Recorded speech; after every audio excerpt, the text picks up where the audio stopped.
Budget का दिन जैसे जैसे नजदीक आ रहा है वैसे वैसे डिफरेंट डिफरेंट सेक्टर में हलचल हो रही है और समझ नहीं आ रहा है कि किस सेक्टर पर फोकस करना चाहिए और कौन सा नहीं।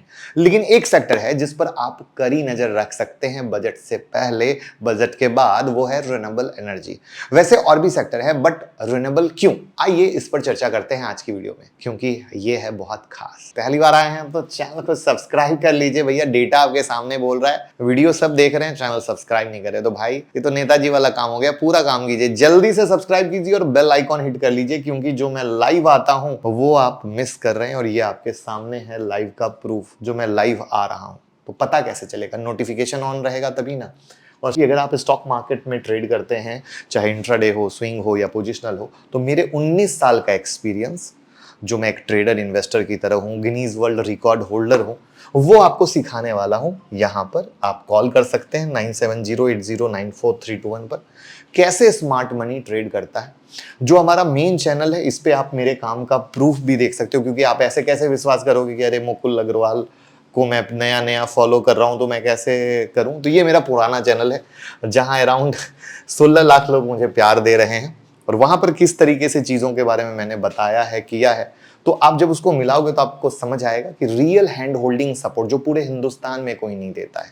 एक स्टूडेंट को चाहिए पूरा वर्क, जो एक स्टूडेंट का फॉर्मेट होता है ना, कि आप सीख रहे हो, प्रैक्टिस कर रहे हो, एक टीचर मिल रहा है, रिवीजन मिल रहा है, होमवर्क मिल रहा है, स्टडी मटेरियल मिल रहा है, स्टॉक फिल्टर करने के लिए स्क्रीन मिल रहा है। तो ऐसा पूरा एक सेटअप किया है 100 डेज का, जिसमें 10 दिन की क्लास, 90 दिन का हैंड होल्डिंग।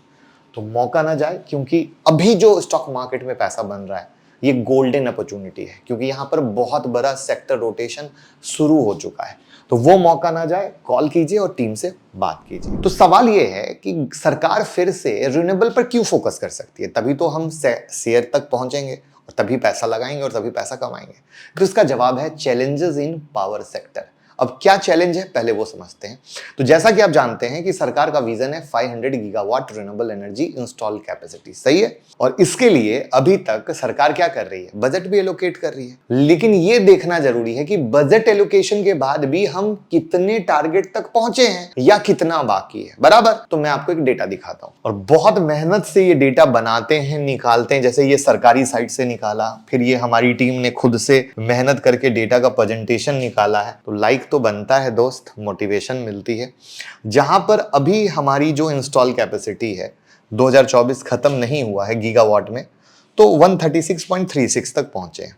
तो अब हमने क्या देखा, ये हमारी टीम ने सरकार की सोच को यहां पर लाने की कोशिश की कि हम ये देख रहे हैं कि 21, 22, 23, 24 तक पहुंच रहे हैं, सरकार पैसा भी दे रही है, कैपेसिटी एडिशन भी हो रहा है, बट हमारा ग्रोथ रेट क्या है? तो growth rate on an average पालोगे तो 12-13% जैसा ही हुआ। हमें जाना है 500 गीगावाट तक, वो भी कब? 2030 में। तो अगर हम ये पकड़ के चलते हैं कि सरकार पैसा अलॉट भी कर रही है, एडिशन भी हो रहा है, लेकिन अगर यही पैसा अलॉटमेंट का कहीं रहा और इतना ही रहा, तो हम 2030 तक सिर्फ 261 गीगावाट तक पहुंचेंगे। यानी कुछ तो झोल है और इस झोल की कहानी यहां से मिलती है, जो वीडियो मैंने आपके लिए बनाई थी। अगर आपने देखी हो, सरकार ने क्विकली कंपनियों को ऑर्डर दिया था $33 बिलियन का इक्विपमेंट खरीदने। और पता है ये रिन्यूएबल का नहीं था, ये कोल का था, क्योंकि सरकार अपने टारगेट को अचीव नहीं कर पा रही है। तो वो चाह रही कि भैया हम इधर से तो लगे हैं, लेकिन तब तक पावर का इशू ना हो तो हम कोल वाले से काम चलाएं। तो ये वीडियो बहुत इंपॉर्टेंट है, आप पूरे सिंक को समझ सकेंगे, क्योंकि जब तक एक एक एस्पेक्ट नहीं समझेंगे ना, आप पैसा लगाकर पैसा कमा ही नहीं सकते हैं। और जिंदगी भर अगर स्टॉक मार्केट से पैसा कमाना है तो अंदर घुसना पड़ेगा। बाहर से आज ये चल गया मैंने कमा लिया, कल वो चल गया कमा लिया, वो 4 दिन की चांदनी और फिर अंधेरी रात है। रियल इन्वेस्टर बनना और जिंदगी भर कमाना है तो अच्छे से उतरिए समंदर में, तब लीजिए मजा। तो ये कई सारे सेक्टर पर हम आपके लिए वीडियो बनाए हैं, आपने नहीं देखी हो तो जरूर देखिएगा। तो ये कहानी आपको यहां तक लेकर आई।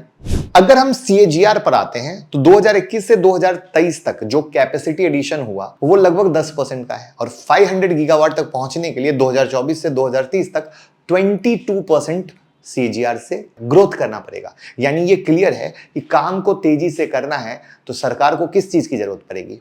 पिस्सो, मनिया। सो पहला एक बड़ा चैलेंज है फास्ट कैपेसिटी एडिशन में, राइट।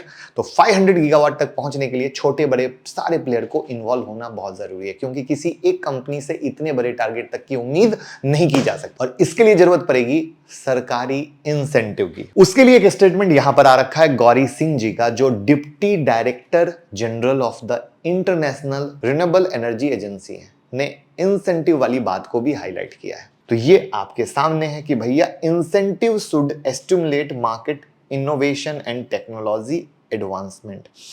तो भैया अगर टारगेट तक पहुंचना है जो है, तो ये ही रास्ता है, वरना हम स्लो ट्रेन में बैठे हैं और सरकार को पता चल चुका है ट्रेन स्लो है, तो वो वीडियो मैंने आपको दिखाई।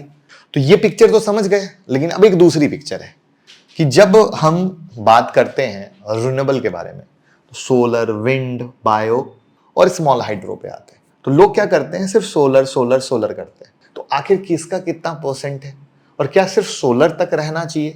क्योंकि पता है स्टॉक मार्केट में एक जो मजेदार चीज है वो है प्रॉक्सी प्लेयर, कहीं ना कहीं उससे जुड़े खिलाड़ी भी। क्योंकि अगर किसी भी चीज की जरूरत है तो एक टीम की जरूरत है, सिर्फ बॉस आगे कुछ नहीं ले जा सकता, उसके साथ पूरी टीम चलती है। वैसे अगर कोई सोलर का ही काम हो रहा है या विंड एनर्जी पे काम हो रहा है, तो उसके चीजों तक जाने के लिए उसके जो प्रॉक्सी प्लेयर है, उससे जो रिलेटेड कंपनियां हैं, उनको भी फायदा होता है। अब यहां पर देखिए, सोलर में 75% है, तो विंड में भी 45% है, बायो पावर में 10.26 है और स्मॉल हाइड्रो में 499। यानी आप सिर्फ यहां नहीं, यहां भी नजर डालो, यहां भी नजर डालो, और आप पाओगे कि ये एक पूरा का पूरा सिंक मौका आपके पास है। अब सरकार ने कहां कितने पैसे दिए हैं इसको देख लेते हैं। तो सबसे पहले अगर प्रीवियस साल के बजट पे जाते हैं तो 4,970 करोड़ इन्होंने दिए। कहां दिए? सोलर पावर ग्रिड इंफ्रा पे, ठीक है।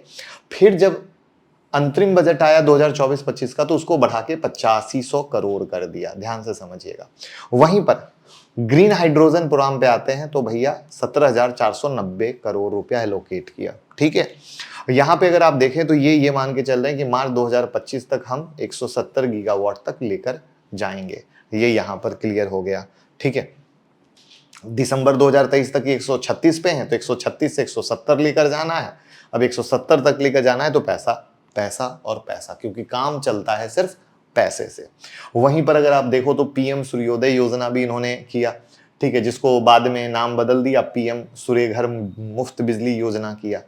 13 फरवरी 2024 को लॉन्च हुआ था, जिसपे 75,000 करोड़ का एलोकेशन था, ठीक है। सोलर पैनल को 1 करोड़ घरों पे लगाना था। तो अब इन सब चीज के लिए पैसे की जरूरत है, तो यहां पर इस चीज से माना जा रहा है। और प्लस सबसे बड़ी चीज क्या है कि ये जो ग्रीन एनर्जी, रिन्यूएबल एनर्जी की बात हो रही है, ये सिर्फ हमारे नहीं, पूरे वर्ल्ड लेवल पे काम हो रहा है।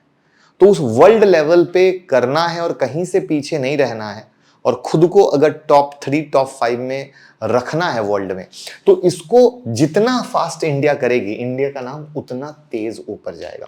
और यही रीजन है कि चाहे आप अंबानी देख लो और चाहे आप अदानी देख लो, सब मोटा इन्वेस्टमेंट कर रहे हैं, छोटा नहीं।